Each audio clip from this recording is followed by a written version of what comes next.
Hi, I'm Lucy Shuker and I'm the Director of the Youthscape Centre for Research, and today I'm going to share some of the findings of our new report, We Do God. This is just some headlines. There is a lot in these 96 pages, so do go and get yourselves a copy. You can buy the hard copy for £10, you can get the digital copy for £5, or you can download a few sections of the report for free. Please do share any comments or questions and then I can respond to them at the end. So, on my first day working for Youthscape, I was given a piece of paper with 3 tasks on it, and one of them was find out if spiritual experiments work. Like many other Christian youth workers, our local team had been emphasising experience in different ways in their work with young people who didn't have any faith of their own, but might be open to exploring spirituality a bit. But before we developed lots of new resources or work around this idea of young people experimenting with spirituality, the team wanted to understand this approach better. So this is our attempt to do that, to inform our own work, but also to bring some insight that we hope will shape your own practice as well. It's probably good to start by explaining what we mean by practice. We're using that more general term to capture and include others, including spiritual disciplines or spiritual experiments, and we used this particular definition. Things Christian people do together over time in response to and in the light of God's active presence for the life of the world. If you're interested in some of the thinking and writing around Christian practice, part 1 of the report gets into all of that, exploring the 6 dimensions of practice, why practice is so important in our secular society in particular, and some of the ways that Christian youth workers in the UK have approached this topic to date. Okay, so that's our definition, but to give you some concrete examples, here's the list of practices that we used in the research. I drew up this list through reading about youth ministry, monastic practices, spiritual disciplines and liturgical practices, but I found that there's no definitive list out there. People have described and categorised these practices in loads of different ways. And we're not claiming this list is comprehensive either. I managed to somehow miss out confession, which tells you everything you need to know about how often I intentionally practice that. But at its heart, I guess practices are the observable activities we do with young people rather than the ideas that we discuss with them in the context of our Christian faith. Okay, so let me tell you a bit about how we actually did this research. First, we reviewed and summarised key ideas from theologians, youth workers and researchers on the role of practice in youth ministry and why experiential apologetics might be particularly important for this generation of young people. That's part 1 of the report. Then we reached out to the youth work community to try and identify individuals and organisations who are actively inviting young people who are not part of church communities to try out Christian practice. 30 people were involved in this case study phase, 21 adults and 9 young people through interviews and focus groups and observations. And then finally, we conducted an online survey of 235 Christian youth workers across the UK, exploring their own practices and how they help young people experience Christian faith, both within and beyond the church. So let me tell you some of what we found, and we'll start with the survey findings. First, it's fair to say that Christian youth work is already alive with various kinds of practice. We presented that list of 21 practices and asked, which of these are you intentionally practicing? Some people did lots of these and some people not so much, but on average across the whole group, youth workers said they were intentionally engaging in 13 of the 21 practices. And a third said they had a rule of life, which is a simple structure or plan for how someone is going to live as a Christian and often includes spiritual disciplines. Not everyone knew what this was, but certainly some of the new monastic language of practice is familiar to youth workers, like having rules or rhythms for living. Our literature review showed that in many ways youth ministry has developed its own culture of practice within the church, with emphasis on group learning, fun and welcoming young people. And this was reflected in our survey too. When we asked what other key practices do you do with young people, youth workers described activities focused on relationship building, learning and growth, prayer and worship, and young people's well-being. So, Christian youth work is already alive with various kinds of practice. But there are some things we do lots of and some things we do very little of. We found a significant gap between the practices that youth workers do and don't engage in. And there was very high consensus around a set of practices that nearly everybody did. And 4 of the top 5 are regularly expressed in attending church services, which might explain this. So 93% intentionally worship, 91% attend church or a group, 90% pray or meditate, and 87% intentionally study or learn about scripture. And when we look at the no responses, what people are not intentionally practicing, we find a couple of things that stand out. At the top of that list, we see that a little over half of the group, 54%, don't engage in fasting, and that 45% don't practice lament, which we defined as expressing grief or suffering. The others that weren't practiced as much are living simply, healing, and resting. So the first key message to take away is that there's an invitation here to think about broadening our practice. That is absolutely not about creating some kind of holy to-do list that we'll never get to the bottom of. It's more like there's a long table laid out with loads of different kinds of food, a rich and varied diet of experience, and some of us, most of us perhaps, are mostly staying at one end of the table. Although I suppose that analogy falls down when you talk about a rich diet of fasting, but there you go. We then asked youth workers what practices they had taught young people about, and then what they had helped young people directly experience over the last 2 years.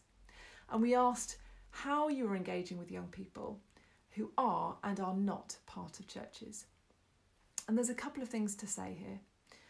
First, there's a large gap between the practices at the top and bottom of each list, and this gap is statistically significant, which suggests that we aren't exploring the breadth of Christian practice available within our tradition with young people, in or beyond our churches, and whether that's through verbal teaching or first-hand experience. The second thing to say is that the same practices tend to show up at the top and the bottom of the list of what we teach about. So, studying scripture, forgiveness, service and prayer are all in the top 5 practices youth workers have taught young people about in and beyond the church, while fasting, resting and living simply are the least taught for both groups. And you'll notice that that reflects what youth workers themselves do and don't do. So in a sense, we are practicing what we're preaching, and we're also not practicing what we're not preaching. But there's also some important differences. What is distinct is that evangelism is up there at the top of what we teach young people in churches about, while loving your enemies and challenging injustice are some of the top taught practices for young people who aren't part of churches. And there's also some differences between the groups when it comes to experience, and I think this is really interesting. Youth workers were most likely to help young people who aren't part of churches experience the practice of celebration, followed by hospitality and prayer.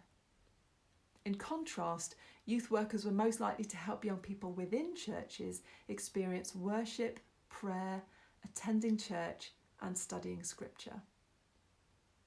And there are some significant gaps between what we teach and what we invite young people to experience.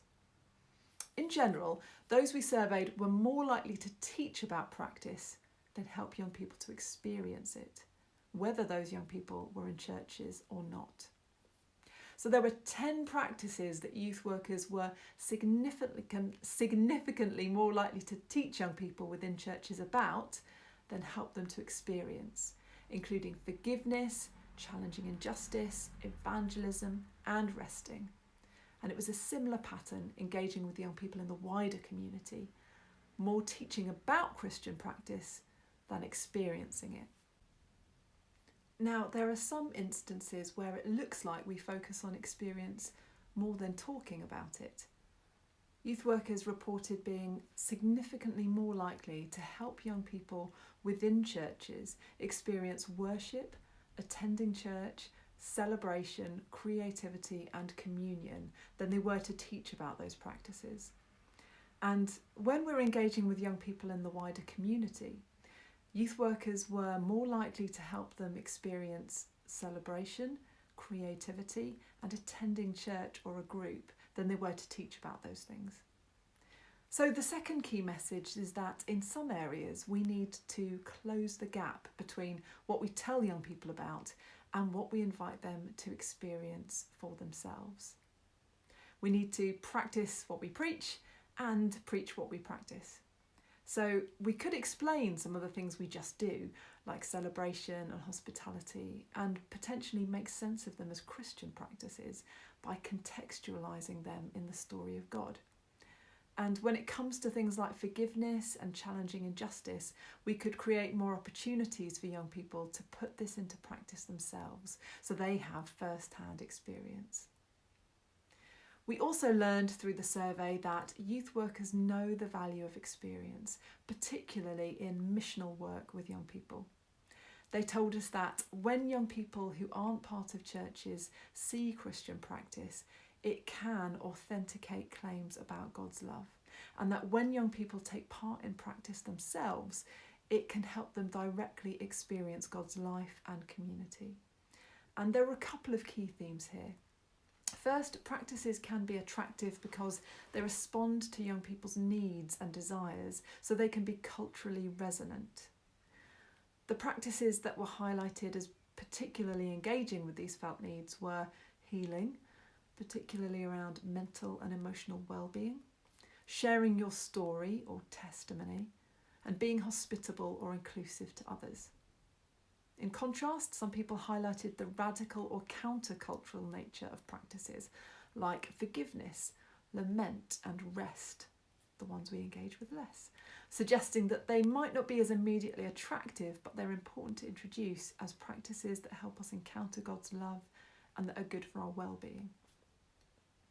For example, one person commented that young people wouldn't necessarily ask immediately for rest, but need to be shown that they need downtime in an increasingly busy world. We asked those completing the survey which 5 practices they thought were most powerful for helping young people form a sense of Christian identity, which were most important if we are to be faithful to the teachings of Jesus, and finally, which were most attractive to young people outside the church. The diagram you see here shows you the top 5 practices that appeared in each category and where they overlapped. And it suggests that practices might take you in slightly different directions, but something I find interesting is that there's only one practice that appears in all 3 lists, and that's serving or blessing others. Perhaps that's a practice that is significant in both evangelism and ongoing discipleship. So yes, there was definitely enthusiasm from some of our surveyed youth workers about the role of practice in mission. But when we asked about different youth work aims, evangelism with young people outside the church was a significantly lower priority for these youth workers than meeting young people's social, emotional, or practical needs, or the discipleship of young people who currently attend church. In one sense, that's not surprising. 9 out of 10 of our sample supported young people who are part of churches, while only 60% worked in schools, for example. It also reflects what we found earlier, that youth workers in our survey were significantly less likely to engage young people outside of churches in practice than those within the church, whether through verbal teaching or through experience. But it brings us to our third key takeaway, that there is an invitation to bring practice into the heart of mission.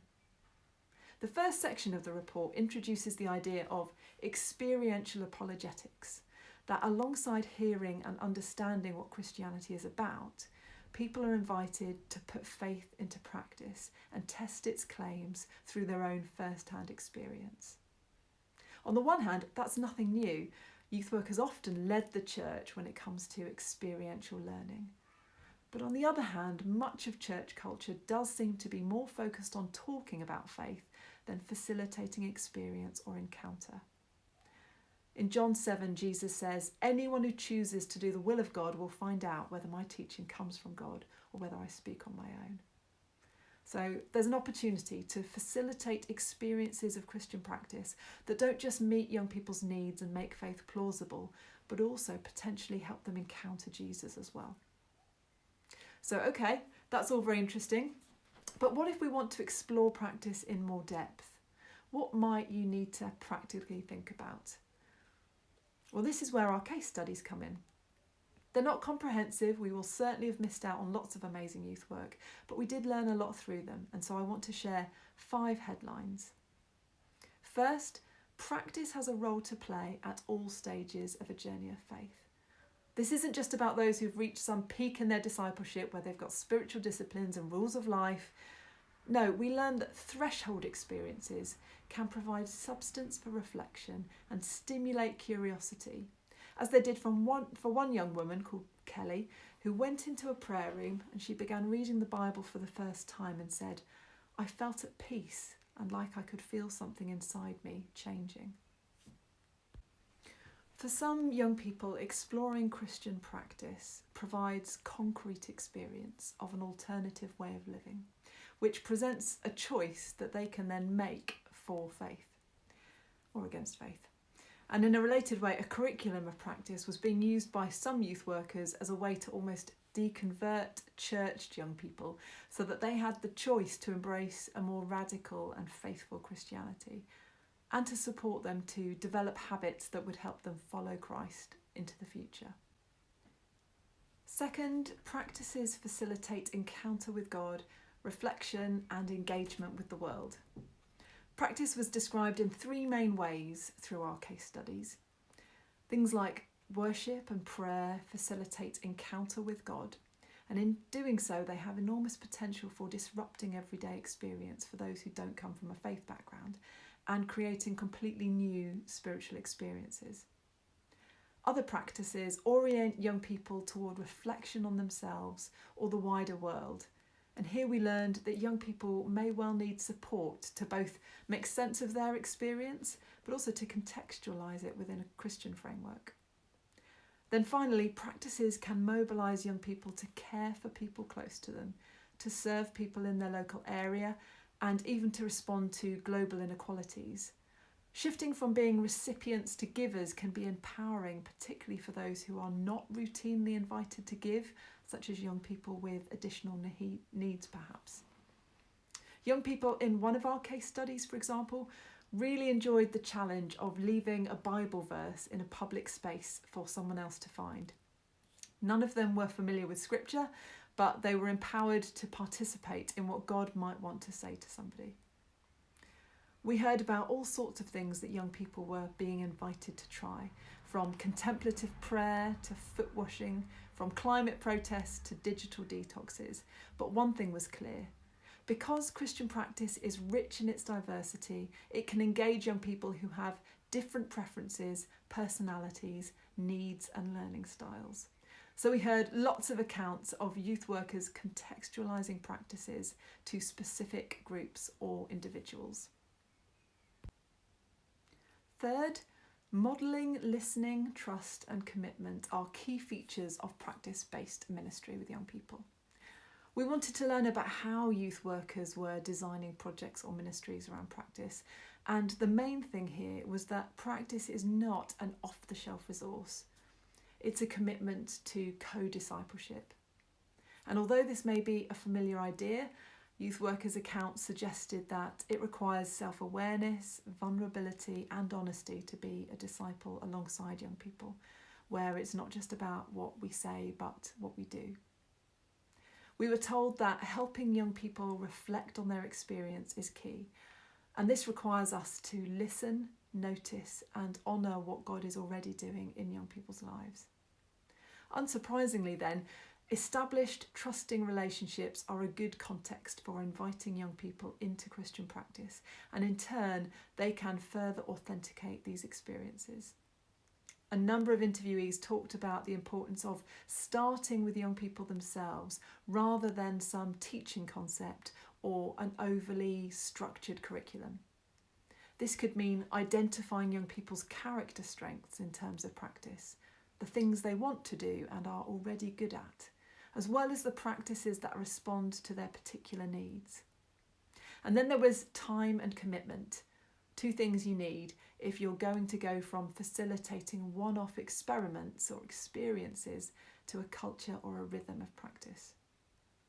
It's not necessarily easy to do any of this, and there were certainly accounts of clashes where a wider church didn't have a culture of practice. But there were also some great examples of how churches did make space for young people to participate and lead. The fourth area you need to think about when it comes to practice is context. Young people's age, church experience, socioeconomic background, and the physical space will all affect how they engage in practice. All young people are of course unique, but in general terms we learned that younger adolescents needed more direct support and structure with practices. They're still developing those crucial capacities for self-reflection, self-awareness and listening, which are so important for learning through practice. So some youth workers focused on corporate rather than individual practice as a result, and they emphasised flexibility. Some youth workers saw practice-based mission to young people within churches as particularly challenging, given the preference of many churches towards orthodoxy, or right belief, over orthopraxy, right behaviour. Where the culture of children's ministry or the wider church emphasised right belief, youth workers described encountering apathy towards practical expressions of faith, or a tendency to consistently pull conversations away from experience and towards ideas. And then there's socioeconomic context. In some more middle-class families, the number of extracurricular activities young people are engaged in squeezed out practices or spiritual experiments that would take time or commitment, while other young people's home environment or life experience made it very difficult for them to deal with the structure and commitment that some of these groups might ask of them. So we need to consider young people's context carefully when inviting them to try out Christian practice. And finally, there are definitely some barriers to overcome in order to integrate practice more fully into youth ministry. Churches need to make space for young people's participation and focus on discipleship, not just attendance. Young people may need support where they lack self-awareness, curiosity, or confidence to participate. And of course, where practice is countercultural, not everyone will want to do God. So that's a whistle-stop tour of our findings, but of course that was then. The survey was completed in December, just under 6 months ago, and the world feels very different now.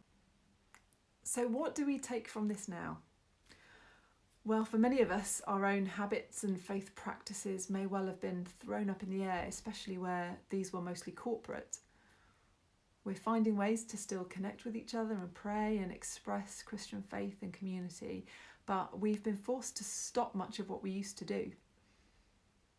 I know for some youth workers, life has become hugely more stressful and busy, while for others who've been furloughed or lost jobs, there may be an unwelcome quiet. But I suspect all of us have been trying to form daily or weekly routines that keep us sane and connected. I know Martin Saunders from the Youthscape team wrote about his own new rule of life on our live blog with an example of what a simple plan might look like. So you might want to look at the list of practices in this report and think about which you're drawn to at this time. We've been surveying Christian youth workers weekly since the start of lockdown, and last week we repeated one of the questions from the We Do God survey about what you've been intentionally practicing yourselves. 4 of the top 5 are the same, but worship and singing is now in joint 6th place with creativity and generosity, while celebration is now in the top 5. And I don't know, but I wonder if celebrating small things more regularly and being grateful for them is part of how we're keeping perspective during lockdown. I don't know, I'd be interested in your thoughts on that one. And we've seen an increase in some of the practices that were at the bottom 6 months ago. 43% had said they intentionally rested as part of their faith, but that's now 60%. Only 19% had said they had engaged in lament, expressing grief or suffering, but last week it was 38%. And when 29% had told us they intentionally engaged in living simply, that's jumped to 52%. We can't control our circumstances, but I guess we can control how we respond. And it looks like more people are leaning into these practices and finding meaning in rest or vulnerability or simplicity. But don't worry, in case you're thinking we've all gone mega holy, some things very much stay the same. Fasting is still at the bottom of the list, with exactly 14% saying that they intentionally practice this. And what about our support for young people? So many of you have been finding ways to practice faith with young people online still. And I've got a few thoughts off the back of the research. The first is that I suspect families are trying to find rhythm or routine. When everything's the same view, the same people, we may need these markers of practice more. Maybe your youth group already had established routines or habits or practices that you've been able to translate into lockdown. But if not, this could be a time to think about what your group would be interested in putting into practice as some kind of spiritual experiment. The second is to think about what practices help us find meaning and experience God during this time. One person said in our weekly survey, "I have sensed the need to explore grief and lament. I've been observing our youth going through grief cycles over exams, proms, missing clubs and friends. I feel I need to help youth to recognise these grief cycles and talk about them. It feels essential that I help them process grief well in preparation of potential grief ahead over lost loved ones." Now, it seems that from that survey, many of us have never intentionally practiced lament as part of our faith, but this might be a time to explore it. And you've probably noticed loads of prompts for creativity at the moment, but what does it mean to express creativity explicitly as a Christian? I know the innovation team at Youthscape are exploring that idea at the moment and want to resource you to help young people practice creativity. So what about our practices as part of mission with young people in the wider community? There may be things that you are doing already that you could invite others to join in with. Practices that you feel speak to the moment that we are in and would bring comfort and life to young people, even if they don't yet know God. Those are just some of my thoughts, but of course I would love to hear your interpretations of this research. We all interpret these things depending on our own experience, on our own perspective and location, and we need as many people as possible to look at this and try and make sense of it. So please get involved, please get in touch and let us know what you think. And please head to the Youthscape store to buy yourself a copy now. And thanks so much for listening.